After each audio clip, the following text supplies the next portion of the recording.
Добрые дела в священный месяц увеличиваются в несколько раз. Одно из самых богоугодных дел в Рамадан – накормить путника после поста. Чтобы люди, находящиеся в дороге, смогли провести разговение вовремя, в мечетях вблизи автодороги Кавказ каждый день привозят продукты для постящихся.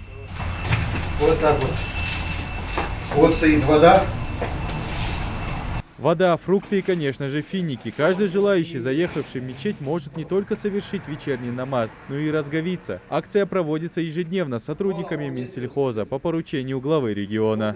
Минсельхозу дано поручение для водителей проезжать, для транзитных водителей, проезжающих республику, которые не успевают вовремя попасть домой, для наших жителей, которые живут в отдаленных сельских поселениях.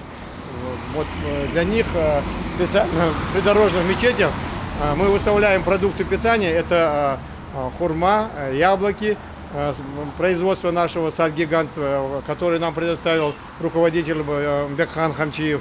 Вода джайракская, производитель тоже наши ребята Цуровы, Магомед и Ахмед Цуровы.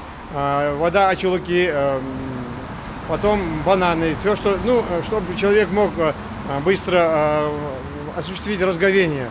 Таких мечетей вдоль дороги 5. Одна вблизи Экажева, 2 в Барсуках, по одной на поворотах в Яндере и в Нестеровское. Обязательно люди проезжают.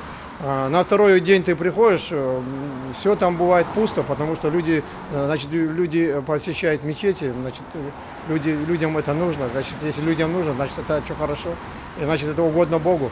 Такие добрые акции стали уже традиционными в нашей республике. В них принимает участие все больше людей. Сах для путников продолжится до окончания Рамадана. Идрис Ижиев, Асхаб Белакиев, Новости 24.